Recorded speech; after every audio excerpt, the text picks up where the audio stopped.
ลองจินตนาการตามดูนะคะว่าแบบเราทุ่มเทเวลาสัก3 เดือนเต็มๆหรือระบบโปรเจกต์ใหม่ทั้งหมดเลยอดหลับอดนอนทำตามกำหนดเวลาเป๊กอ่าฮะๆแล้วทีมงานทุกคนก็ทุ่มสุดตัวเลยนะแต่พอถึงสิ้นเดือนปรากฏว่าประสิทธิภาพการทำงานของเรากลับตกลงไป2%โหฟังดูน่าเหนื่อยใจมากครับแบบนี้ใช่ไหมคะ คือคนส่วนใหญ่เนี่ยพอเจอสถานการณ์แบบนี้ปุ๊บสัญชาตญาณแรกเลยคือแพนิคค่ะ ไม่ก็เริ่มมองหาคนผิดเพื่อโยนบาปทันทีแบบใครทำพังอะไรแบบนี้ อืมใช่ครับเป็นเรื่องปกติของสัญชาตญาณมนุษย์เลยแต่ว่าบันทึกสรุปแนวคิดที่คุณธันวาสิกิริยะรวบรวมไว้ ซึ่งเราจะมาเจาะลึกข้อมูลกันในวันนี้เนี่ย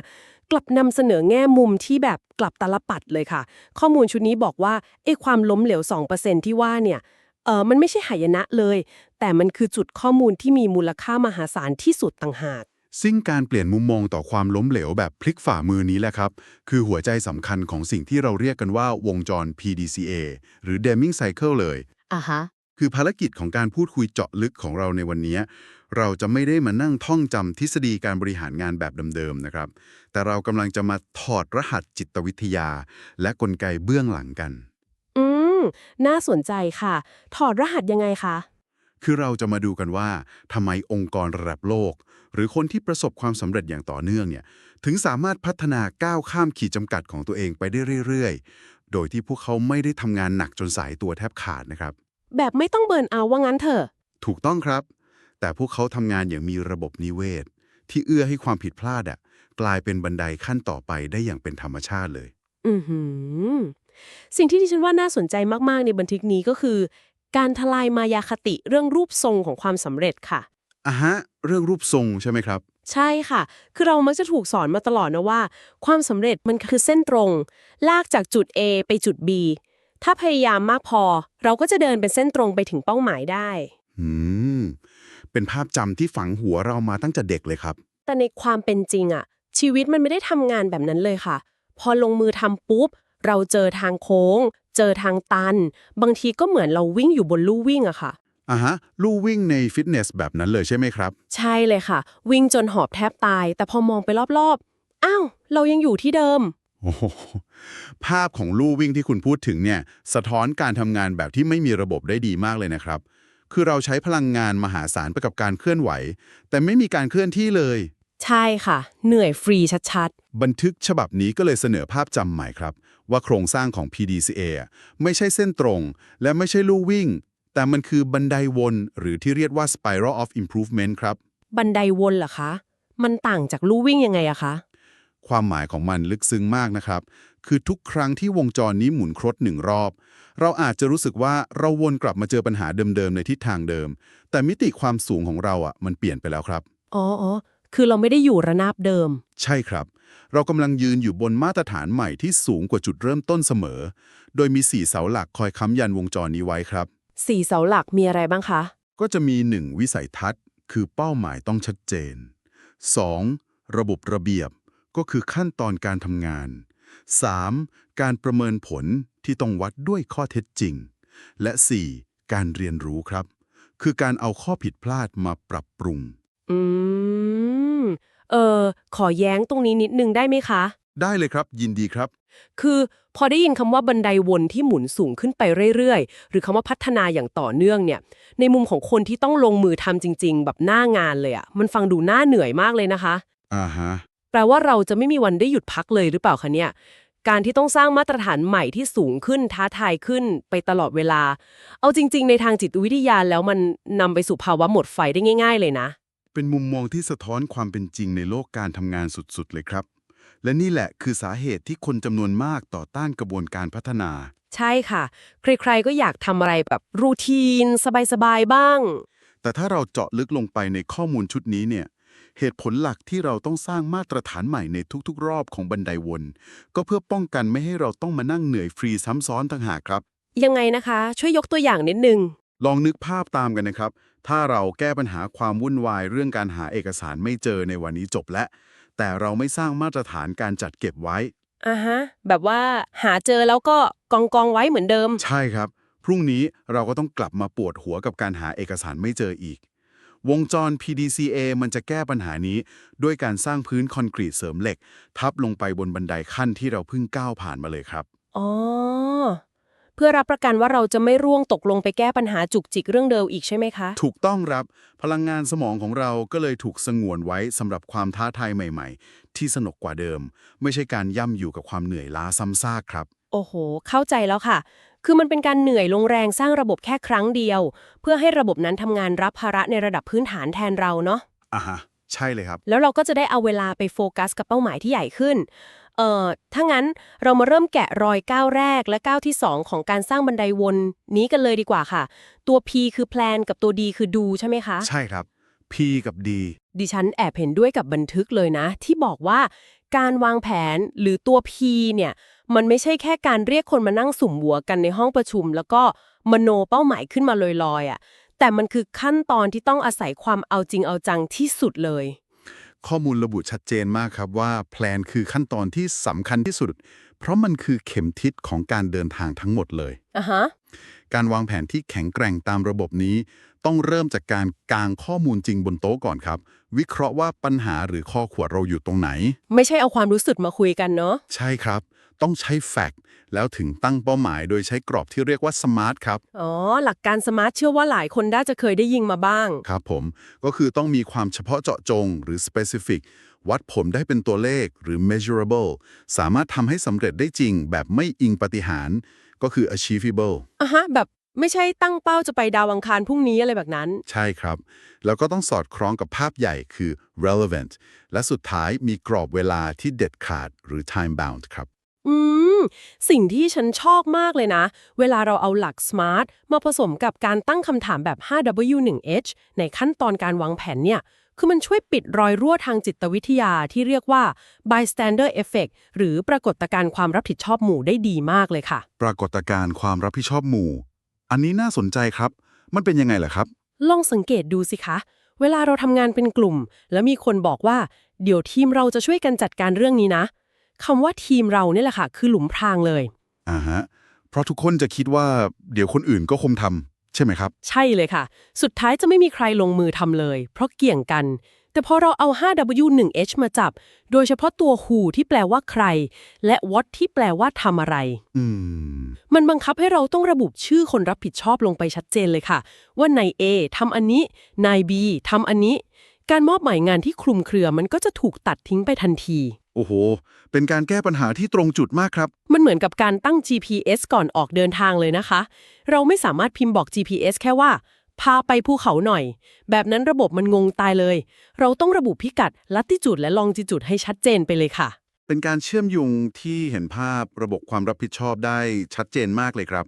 และเมื่อเราตั้งพิกัด GPS เสร็จแล้วเนี่ย ขั้นตอนต่อไปคือการเข้าเกียร์เดินหน้า ซึ่งก็คือตัว D หรือ Do การปฏิบัติตามแผนนั่นเองครับ อ่ะฮะ ขั้นตอนลงมือท แต่ตรงนี้แหละครับที่เป็นจุดสลบของหลายๆ โปรเจกต์เลย ำ เอ้าทำไมล่ะคะ ก็ลงมือทำตามแผนแล้วนี่นา เพราะคนมักจะเข้าใจผิดว่าดูคือการก้มหน้าก้มตาลงมือทำลุยแหลกให้งานมันเสร็จไปนะครับ แต่ในระบบนิเวศของการพัฒนานี้ สิ่งที่สำคัญพอๆกับการลงมือทำคือการเก็บข้อมูลครับ เก็บข้อมูลระหว่างทำด้วยเหรอคะ ใช่ครับ การบันทึกสถิติ ปัญหา และสิ่งที่เกิดขึ้นจริงหน้างานระหว่างที่กำลังทำต่างหากคือใจความสำคัญของตัวดีครับ โห เอาจริงๆนะคะ ในโลกความเป็นจริงเนี่ย การเก็บข้อมูลระหว่างทำเป็นอะไรที่ฝืนธรรมชาติมนุษย์มากเลยนะ ยังไงเหรอครับ คือตอนที่เรากำลังอินกับการแก้ปัญหาหน้างานอะความตื่นเต้นมันพาไป เราอยากจะแค่ทำให้มันจบๆ ใครจะอยากมานั่งจดบันทึกยิบย่อยว่าใช้วัตถุดิบไปเท่าไหร่เสียเวลาไปกี่นาที มันดูเป็นความน่ารำคาญนะคะ ผมเข้าใจความรู้สึกนี้เลยครับ มันเหมือนโดนขัดจังหวะ แต่ถ้าเปรียบเทียบกับการขับรถ ขั้นตอนดูมันคงไม่ใช่แค่การเหยียบคันเร่งพุ่งไปข้างหน้าอย่างเดียวเนาะ อ่ะฮะ แต่เราต้องขับไปพร้อมกับการชำเลืองมองหน้าปัดรถยนต์อยู่ตลอดเวลาด้วย ทั้งเกจน้ำมัน ความร้อนเครื่องยนต์ หรือกระทั่งสังเกตว่าถนนตรงไหนมีหลุมมีบ่อ เพื่อเป็นข้อมูลเอาไว้ใช้รอดชีวิตในสถานการณ์ต่อไปใช่ไหมคะ เป๊ะเลยครับ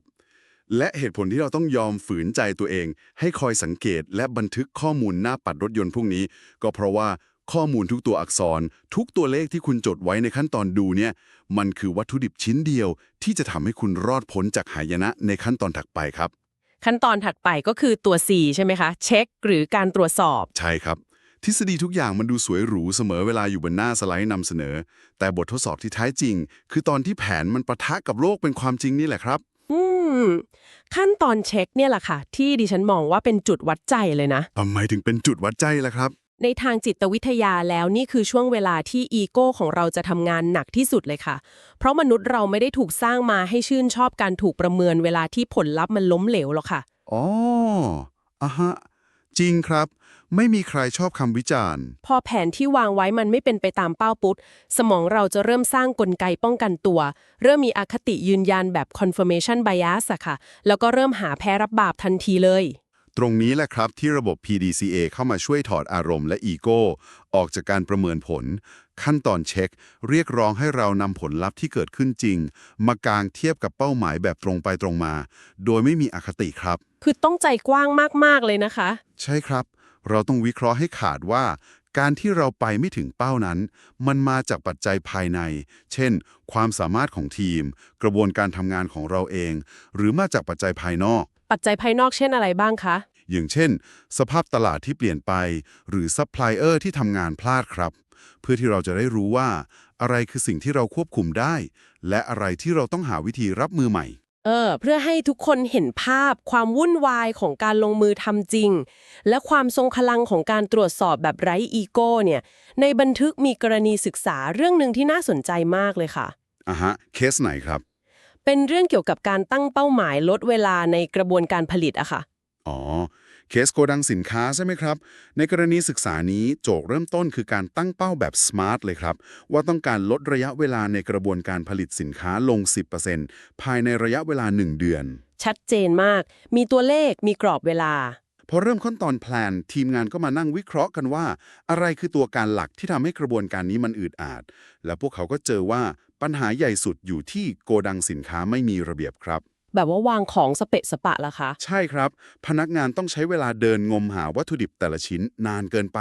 ทีมก็เลยวางแผนจะจัดระเบียบ และทำป้ายบอกทางใหม่ทั้งหมดในโกดังเลย แล้วพอมาถึงขั้นตอนดูหรือลงมือทำพวกเขาก็จัดการรื้อโกดังเลยใช่ไหมคะ ทาสีตีเส้นจัดหมวดหมู่ของที่ใช้บ่อยให้อยู่ใกล้ประตู ทำครบสูตรเลยครับ แล้วก็มีการอบรมพนักงานคลังสินค้าให้ชินกับระบบใหม่ด้วย แล้วเรื่องการเก็บข้อมูลล่ะค่ะที่เราคุยกันว่าสำคัญมาก นี่แหละครับ จุดสำคัญที่ขาดไม่ได้เลยคือ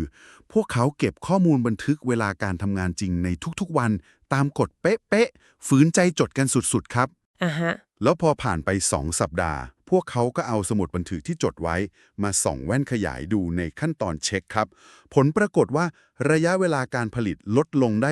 8% ครับ โห ลองนึกภาพบรรยากาศในห้องประชุมวันนั้นดูนะคะ 8% นี่ก็ถือว่าเก่งแล้วนะ ดีขึ้นตั้งเยอะ ใช่ครับ ถือว่ามาถูกทาง แต่ในเมื่อเป้าหมายคือ 10%แปลว่ามันยังขาดอยู่อีก 2% ถูกไหมคะ ถูกต้องครับ ถ้าเป็นบริษัททั่วไปที่ไม่ได้ใช้โครงสร้าง PDCA อะตรงนี้อาจจะเกิดการเมืองในออฟฟิศได้เลยนะคะ ผู้บริหารอาจจะเริ่มหงุดหงิด และคนที่จะโดนเพ่งเล็งเป็นคนแรกก็คือ ผู้จัดการโกดังแน่นอนค่ะ เตรียมตัวโดนสวดเลยใช่ไหมครับ ใช่เลย อาจจะโดนด่าว่าพนักงานทำงานไม่กระตือรือร้น หรือบอกว่าระบบใหม่ที่จัดมามันไม่ได้เรื่องทำไมทำไม่ได้ 10% และนั่นคือการแก้ปัญหาด้วยอารมณ์ครับ แต่ในเมื่อบริษัทนี้เขาใช้หลักการเช็ค พวกเขาจึงเจาะลึกลงไปในข้อมูลที่บันทึกไว้ในขั้นตอนดู และพบความจริงที่พลิกเกมเลยครับ ว้าว ความจริงคืออะไรคะ ข้อมูลระบุชัดเจนว่าไอ้ 2% ที่ขาดไปเนี่ยไม่ได้เกิดจากพนักงานคลังสินค้าทำงานช้าลงเลยครับ ปัจจัยภายในของพวกเขาทำงานได้สมบูรณ์แบบมาก อ้าว แล้วมันช้าที่ไหนล่ะคะ ปัญหาเกิดจากปัจจัยภายนอกครับ นั่นคือบริษัทขนส่งที่รับหน้าที่นำวัตถุดิบมาส่งหน้าโรงงานเนี่ยขับรถมาถึงล่าช้าไม่ตรงเวลาในบางวันทำให้พนักงานคลังสินค้าต้องไปยืนรอเกอร์ครับ โอ้โห คือถ้าพวกเขาไม่ได้ฝืนใจจดบันทึกข้อมูลเก็บไว้ตอนลงมือทำแล้วเอามาวิเคราะห์ แยกแยะปัจจัยภายนอกภายในให้ดีๆ ทีมงานอาจจะไปลงโทษพนักงานคลังสินค้าผิดคนเลยนะคะเนี่ย ใช่ครับ โทษคนผิดชีวิตเปลี่ยนเลยนะครับ เผลอๆอาจจะถึงขั้นล้มเลิกระบบจัดโกดังใหม่ที่อุตสาหทำมาไปเลยก็ได้นะ นี่มันคือการชี้เป็นชี้ตายขององค์กรเลยนะคะ ข้อมูลนี้ทำให้ดิฉันนึกถึงประโยคทองคำที่คุณธันวาผู้รวบรวมบันทึกได้เขียนเน้นย้ำไว้เลยค่ะ ประโยคว่ายังไงครับ เขาบอกว่าอย่ากลัวขั้นตอนเช็ค เพราะมันไม่ใช่การจับผิด แต่คือการหาช่องทางในการเก่งขึ้นค่ะ ผมมากครับ คือการประเมินผลเนี่ยมันไม่ใช่การชี้หน้าหาคนผิดค่ะ แต่มันคือการหาจุดที่เราจะสามารถพลิกสถานการณ์ได้ต่างหาก เป็นการสรุปแก่นแท้ของขั้นตอนเช็คได้เห็นภาพมากครับ เพราะวัฒนธรรมการทำงานส่วนใหญ่มักจะปลูกฝังให้คนกลัวการประเมินเนาะ อ่าฮะ แต่ถ้าเรามองผ่านเลนส์นี้ การตรวจสอบคือแว่นขยายที่ทำให้เราเห็นรอยรั่วเล็กๆที่ซ่อนอยู่ และเมื่อเราค้นพบรอยรั่วนั้นแล้ว วงจรทั้งหมดนี้จะพังคืนลงมาทันทีเลยนะครับ ถ้าเราปล่อยให้มันรั่วก่อไปโดยไม่ทำอะไร นั่นเป็นเหตุผลที่การเดินทางของเราต้องมาสู่ขั้นตอนสุดท้ายใช่ไหมคะ นั่นคือตัว A หรือ act การลงมือแก้ไขและปรับปรุง ใช่แล้วครับ ขั้นตอน act ซึ่งถ้าเปรียบเทียบนะ ถ้าการตรวจสอบตอนเช็ค คือการที่เราเดินไปให้คุณหมอวินิจฉัยว่าเราป่วยเป็นโรคอะไร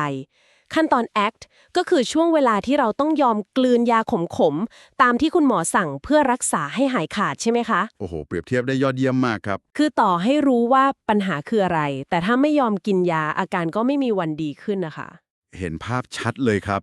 ในขั้นตอน act นี้เราจะเอาข้อมูลที่วิเคราะห์แล้วมาตัดสินใจต่อ ซึ่งแบ่งเป็น 2 เส้นทางหลักๆครับ 2 เส้นทางมีอะไรบ้างคะ เส้นทางแรกคือกรณีที่ผลลัพธ์มันไม่ถึงเป้า อย่างในเคสของโกดังที่ขาดไป 2%ทีมงานก็ต้องหาทางอุดรอยรั่วนั้นทันทีครับ เพราะพวกเขารู้แล้วว่าต้นตอมาจากรถขนส่ง ทีมงานก็ไม่ได้เดินไปบ่นกับพนักงานขนส่งเฉยๆนะครับ แล้วพวกเขาทำยังไงคะ พวกเขาเข้าไปแก้ที่ระบบเลยครับ โดยการปรับปรุงเงื่อนไขในสัญญากับบริษัทซัพพลายเออร์กำหนดกรอบเวลาเข้าส่งที่ชัดเจนเป๊ะๆ และระบุบทลงโทษทางการเงินหากเกิดการล่าช้าครับ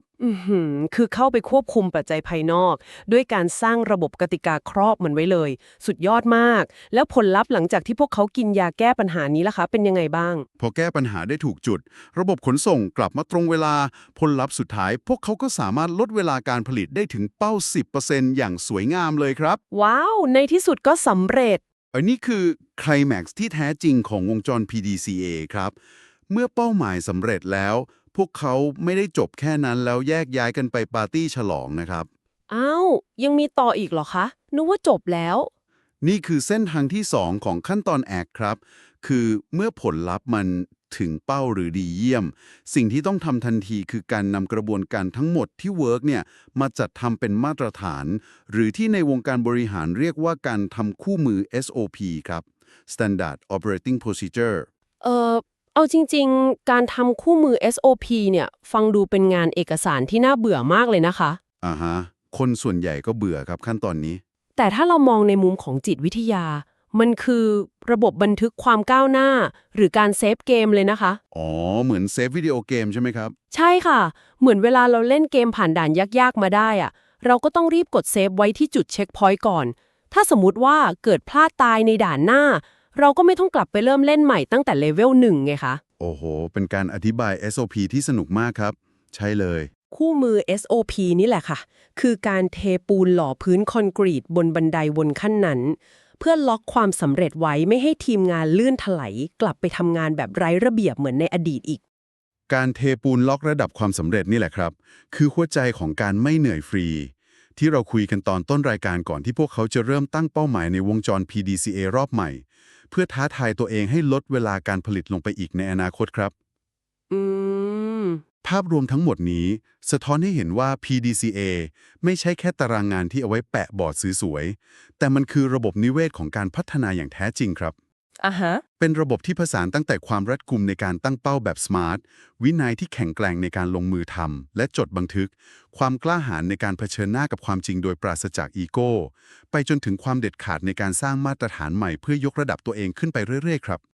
ซึ่งถ้าเราดึงเอาสเกลของเรื่องนี้ลงมา การประยุกต์ใช้มันไม่ได้จำกัดอยู่แค่ในโรงงานหรือองค์กรระดับโลกเลยนะคะ แน่นอนครับ ใช้กับอะไรก็ได้เลย เราสามารถเอาหลักการนี้มาใช้รื้อระบบชีวิตที่วุ่นวายของเราได้หมดเลยค่ะ ลองคิดดูสิคะว่าถ้าเราเอาโครงสร้างนี้มาจัดการกับการเงินส่วนตัว การวางแผนออกกำลังกาย หรือแม้แต่การจัดการจับกระแสข้อมูลข่าวสารที่มันท่วมท้นในแต่ละวัน น่าสนใจมากครับ โดยที่เราเลิกหาข้ออ้าง เลิกโทษโชคชะตา แต่เปลี่ยนความคลุมเครือทั้งหมดให้เป็นข้อมูลที่จับต้องได้ ชีวิตเราจะก้าวหน้าไปไกลขนาดไหนคะเนี่ย ไปได้ไกลแน่นอนครับ เพราะแก่นแท้ของเครื่องมือนี้ คือการให้กรอบความคิดที่ช่วยให้เราไม่ต้องพึ่งพิงแรงบันดาลใจหรืออารมณ์ชั่ววูบในการพัฒนาตัวเอง แต่เราพึ่งพาระบบที่ออกแบบมา เพื่อเปลี่ยนความผิดพลาด ให้กลายเป็นกรอบป้องกันไม่ให้ประวัติศาสตร์ซ้ำรอยครับ วันนี้เราได้เจาะลึกลงไปถึงแก่นของโครงสร้างความสำเร็จกันแล้วนะคะ ว่าแท้จริงแล้วมันไม่ได้มาจากเวทมนต์หรือโชคช่วย แต่มันคือความเป็นระบบที่ถูกประกอบขึ้นอย่างตั้งใจ ใช่ครับ แต่ก่อนที่เราจะจบการพูดคุยเจาะลึกในวันนี้ไปเนี่ย ดิฉันมีมุมมองหนึ่งที่ผุดขึ้นมาในหัวระหว่างที่เราคุยกัน ซึ่งอยากจะโยนทิ้งท้ายไว้ให้ทุกคนได้ลองนำไปคบคิดต่อค่ะ คืออะไรครับ ที่หากเรายอมรับว่าวงจร PDCA คือเครื่องมือที่เปลี่ยนผลลัพธ์ที่ดีที่สุดในวันนี้ ให้กลายเป็นเพียงแค่จุดเริ่มต้น และมาตรฐานขั้นต่ำของวันพรุ่งนี้ อ่าฮะ แล้วในชีวิตการทำงาน หรือแม้แต่ในชีวิตส่วนตัวของเราคำว่าความล้มเหลวแบบเบ็ดเสร็จเด็ดขาด มันยังคงมีอยู่จริงไหมคะ หรือแท้จริงแล้ว สิ่งที่เรากลด่าและตราหน้ามันว่าความล้มเหลวมาตลอดชีวิตมันเป็นเพียงแค่วัตถุดิบชิ้นสำคัญ ที่เรามีหน้าที่แค่ต้องส่งมันเข้าสู่ขั้นตอนเช็ค เพื่อสกัดเป็นบทเรียนในการสร้างความสำเร็จในรอบถัดไปเท่านั้นเอง อืม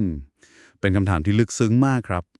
ลองเอาคำถามนี้ไปทบทวนนิยามความผิดพลาดในชีวิตกันดูนะคะ ไม่แน่ว่ารอยแผลจากความล้มเหลวครั้งล่าสุด อาจจะเป็นจุดเริ่มต้นของบันไดขั้นที่สูงที่สุดของคุณก็ได้ค่ะ